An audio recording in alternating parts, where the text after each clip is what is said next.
Welcome to Marketing Matters. I'm Peter Applebaum. In this episode, we're going to help you figure out what to do when your market changes. Changing market conditions can be a pain in the neck. Your carefully crafted plans and processes can go out the door when your market suddenly decides that they love Instagram when you've just launched your company's Facebook page. The good news is that change can also create many new opportunities that didn't exist before. If you're smart enough and nimble enough to take advantage of dynamic conditions, it can take your business to another level. To help you do that, we're going to speak with people who have worked through massive changes in their respective markets. We're going to chat with Elaine Herlihy, Marketing Director of online payment platform PayPal.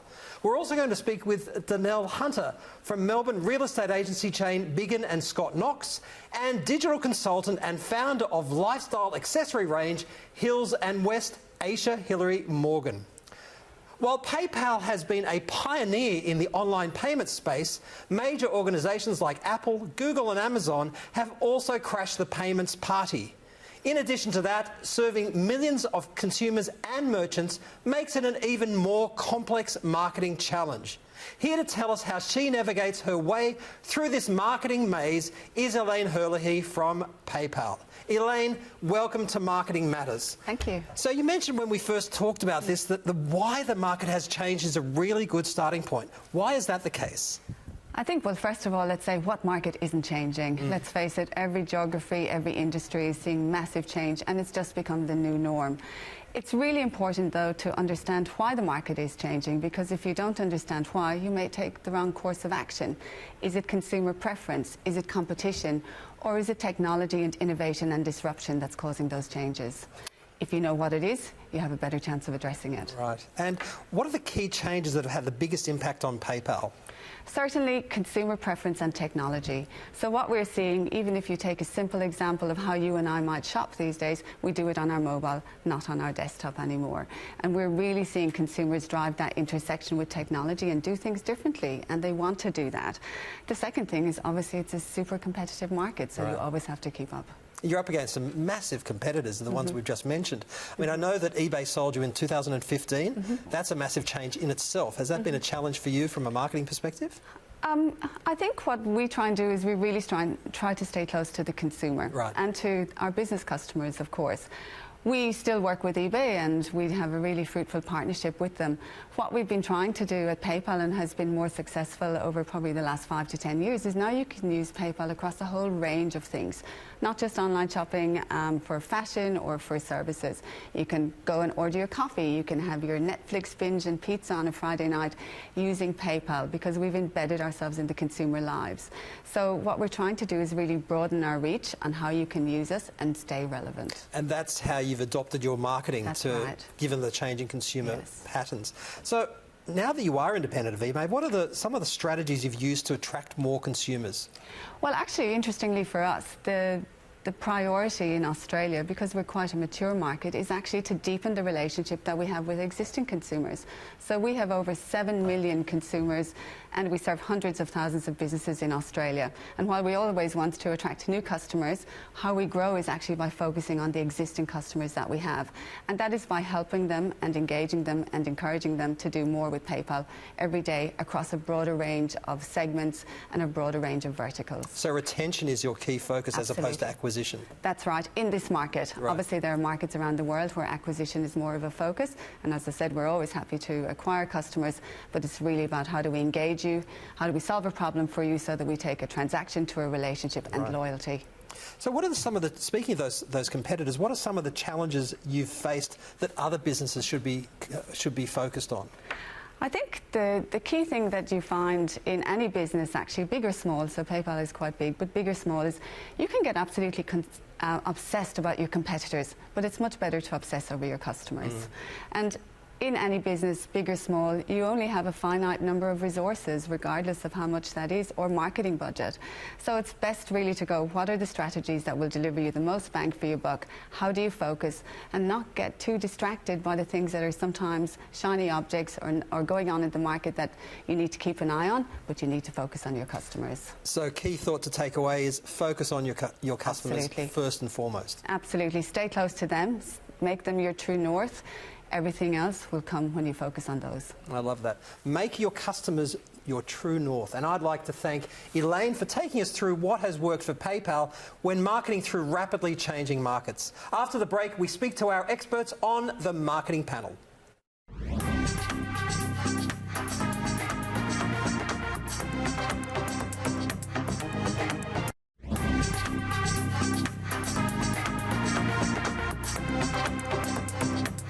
Welcome back. To discuss how to deal with changing markets, Elaine Herlihy from PayPal joins us again, along with Danelle Hunter, Managing Director of Biggin & Scott Knox, and Aisha Hilary Morgan, founder of Hills & West. So, Danelle, are there many opportunities, are there as many opportunities as there are challenges when the market changes? Yes, there definitely is.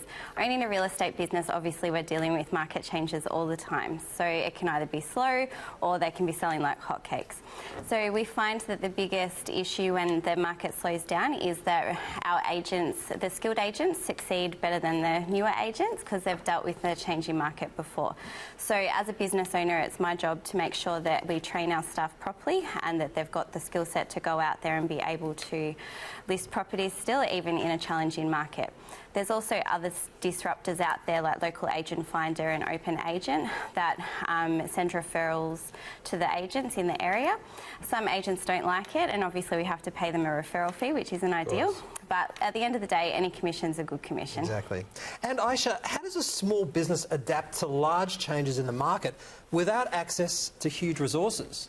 Well, that's the million-dollar question, Peter. When you don't have $1 million. A lot with a little. And with small business and startups, a lot of the time you actually have zero. So, but the beauty of a small business is that you can be nimble and you can adjust quickly, but also you've got close access to your customer. So you can listen to them and see if these market changes are actually what your customer wants. So when I started Hills & West, I wanted to do an Australian luxury bag and accessory label. I wanted to go direct to the customer, you know, at attainable prices. But what I discovered was that customers want to touch and feel and smell the product. So I had to be creative and look at new ways to go to the customer. So I looked at working with different independent designers. We now do pop-ups together. We kind of harness each other's networks, and also we do shoots and creative activities together. And it's all about, you know, understanding what your customer wants and then looking at new opportunities in the market to collaborate, to be able to pool resources to make you much more efficient and effective, and that way that if you have zero funds, that you can be a lot more creative with that. So yeah, exactly. You've got to box smarter, as the old expression exactly, and be very creative with it. Right. So that's the opportunity for small business. Of course. And Elaine, PayPal is not a small business. No. So I know we just spoke about that, but how does if you're speaking on behalf of a larger business, how do you navigate your way through, as I say, the marketing maze with all these changes? Well, I think the same principles apply on whether it's a small business or a big business. You have to stay, as Aisha said, really close to your customer and understand what's the problem that you have to solve for them, or what's the opportunity that they want. So for you, it's actually, you know, a bespoke luxury new handbag range, for example. But for PayPal, actually, we equally want to stay close to customers and go, what's the friction? What can we solve for you? What problems, what worries do you have, and where can we play a meaningful role? Right. And Danelle, where should you draw the line about how much you should change your business with changing markets? I know you've mentioned disruptors and competitors have come in and have changed the way consumers are acting with real estate agents.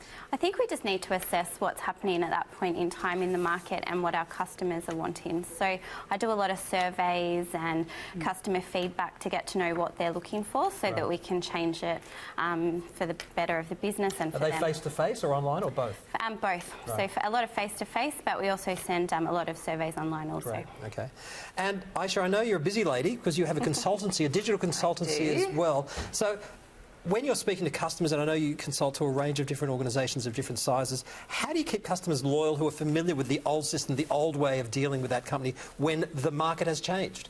Well, I think a lot of the time the market has changed, but doesn't necessarily mean the way that you do business changes. So you have to first of all speak to your customers and know what they want, and then you adapt to that. So you want to take them along the journey. Often they are driving your journey because you are making changes because their needs and their wants and the customer experience that they're experiencing needs to improve. So what a lot of the businesses that I work with that are driven by customer experience and online platforms, they have to often go to the customers and say, how's your experience? How can we improve the process? What can we do to make that better? And often by engaging them and bringing them into the conversation, you enhance that loyalty and you create more loyalty. And then you've got ambassadors that are going out there saying, you know, this company actually does listen. This company actually does want to, you know, help you, you know, whatever, you know, pain point you have.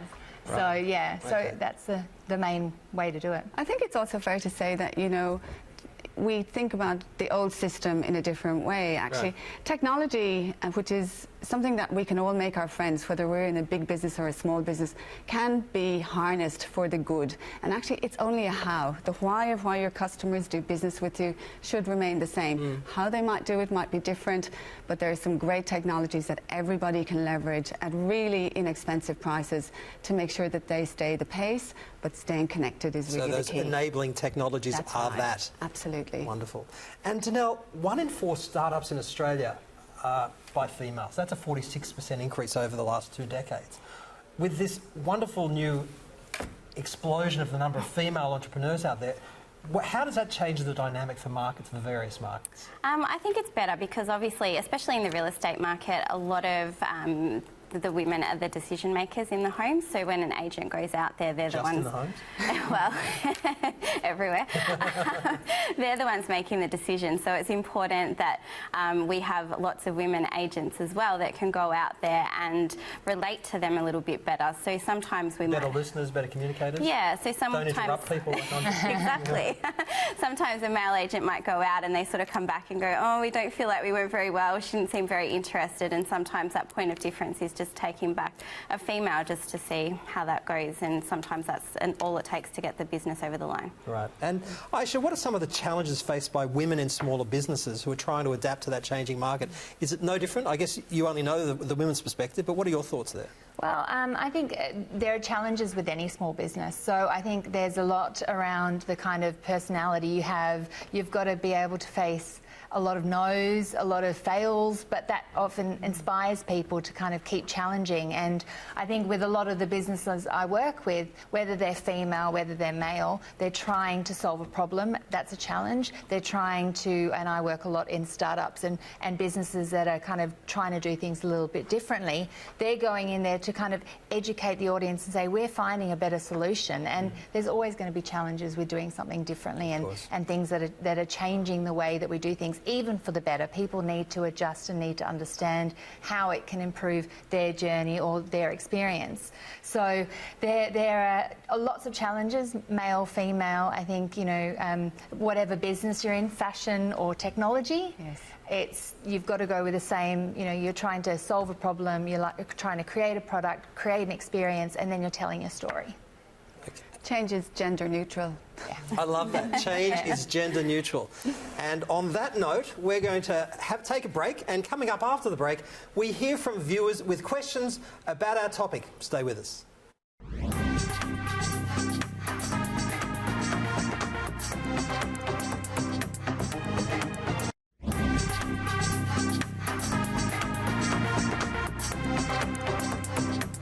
Welcome back to Marketing Matters. We have some viewer questions about this week's topic, and our first caller is Carissa Lake. Hi Carissa, tell us about your business and your marketing query.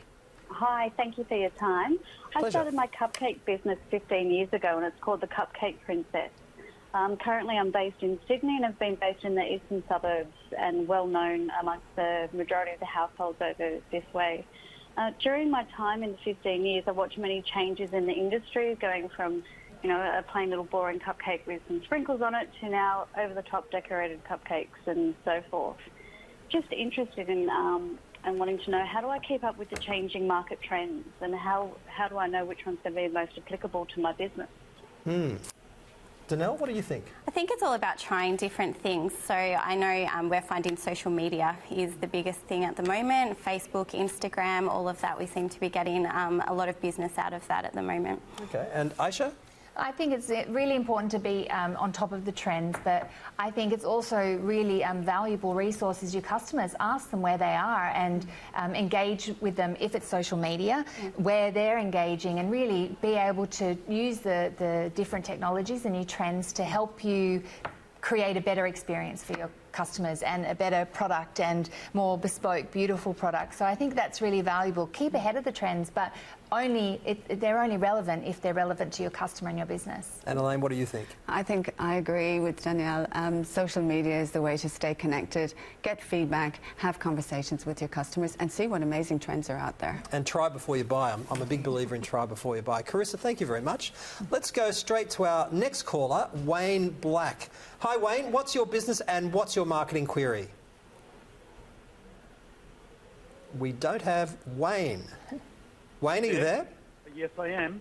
Wayne, what's your business and what's your marketing query, please? I'm a Sydney-based architect, Peter, and we all know that technology has dramatically shifted architecture for everybody.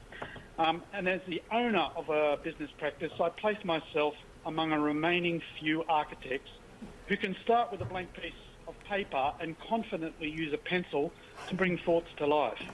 Given the changes in the industry, how can I take advantage of still offering traditional services?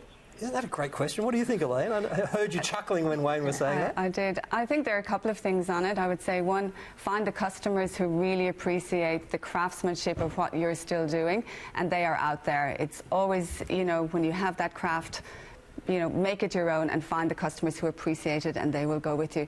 The other thing I would have to say, being a tech person, is, you know, are there ways that you can introduce some technology to actually help and play that partnership role with you, with your customers, that might make life a little more easy. And Danelle, obviously everyone's saying digital marketing and all the latest things, but I think Wayne's offering a contrarian view, which I think is very interesting. Yeah, and I like personalised service, and I think the way he's doing it, people would still appreciate that old school mentality, and I think that he could market it and get good business out of it still. Okay. And Aisha, I love what Wayne's doing, because it is a differentiator. It's almost like he's zigging when everyone else is zagging.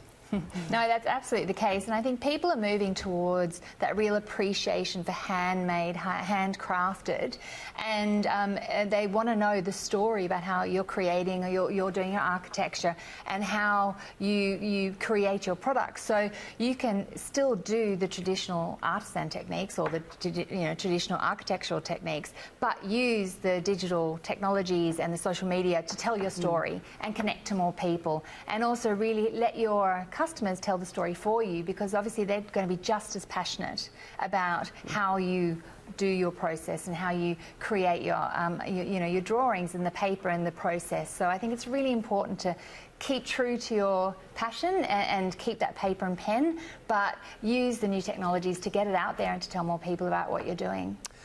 I'd like to thank Carissa and Wayne, and I'd also like to thank Elaine, Danelle and Aisha for their time and insights on this week's panel.